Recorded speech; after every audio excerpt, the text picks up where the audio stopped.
నమస్కారం అమ్మ. నమస్తే. అంటే మేము చాలా రూమర్స్ వచ్చినాయి రాకేష్ మాస్టర్ గురించి, వాటిలన్నిటికీ కొంచెం క్లారిటీ ఇచ్చారు. ఇంకా డౌట్స్ ఉంటూనే ఉన్నాయి మాకు. ఇంకొంచెం క్లారిటీ అంటే రాకేష్ మాస్టర్ని అంటే హెల్త్ బాగాలేనప్పుడు అతన్ని పట్టించుకోకుండా ఆయన బాగున్నప్పుడు ఆయనతో ఉండి ఆయన అంటే తను చనిపోయే పొజిషన్లో కూడా మీరు తన పక్కన లేరు కదా. నేను ఎందుకున్నా అంటే 1 year అయింది మేము విడిపోయి. నా మీద అనేక లంజి దొంగ అన్నీ పెట్టాడు అన్నప్పుడు మరి నేను దగ్గర ఎలా ఉంటాను? నేను కూడా ఇక్కడ లేను, హైదరాబాద్లో లేను, ఆంధ్రాకి వెళ్ళాను. నాకేదో గుండె నొప్పి అంటే నా చరణబాబు ఇంటికి వెళ్ళిపోమంటే నేను ఆంధ్రాలో ఉన్నాను. అంతేకాని నాకు ఆయనకి విడిపోయి 1 year అవుతుంది. నేను ఎలా ఉంటాను? అసలు పిల్ల ఉన్నది కదా. నేనైతే 4 years ఆయన ఫుడ్ పెట్టడానికి ఒక ఇల్లు రాస్తాను, నెలకు 15,000 ఇస్తానంటే ఉన్నాను. ఆయన్ని ప్రాణంగా చూసుకున్నాను.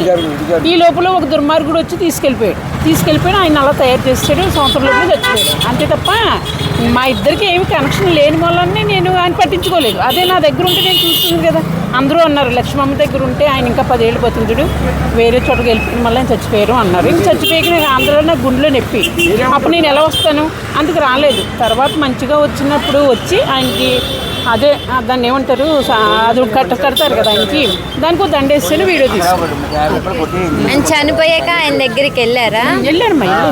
చనిపోయాక 1 year తర్వాత కూడా వెళ్దామంటే ఆవిడ ఫంక్షన్ ఏం పెట్టుకోలేదు. ఇంకా నేను వెళ్ళలేదు. మళ్ళీ ఈ మధ్యలో ఇన్స్టాలో బాగానే యాక్టివ్గా కనబడుతున్నారు కదా, మళ్ళీ హైదరాబాద్ వచ్చారా? వచ్చాను మళ్ళీ. నేనంటే ప్రతి నెల వెళ్తాను, పింఛనీకి ప్రతి నెల వెళ్తానమ్మా. అక్కడ కూడా 10 days ఉంటాను, ఇక్కడ 15 days ఉంటాను. అలాగే అక్కడ ఇల్లు ఉన్నది, ఇక్కడ ఇల్లు ఉన్నది. ఇక్కడైతే మనకు అన్ని షూటింగ్లు, నాది కార్డు నెంబరు 724, డాన్సర్ని, అన్ని యూట్యూబ్ మరి ఫేస్బుక్ అన్నిట్లో ఫేమస్. మరి ఎన్ని సినిమాలు యాక్ట్ చేశారు? ఎన్ని సినిమాలు చాలా ఉన్నాయి, వేల మీద ఉన్నాయి. కాకపోతే చిన్న చిన్న ఈ క్యారెక్టర్. ఎప్పటికీ రాకేష్ మాస్టర్ అయితే మర్చిపోలేరు.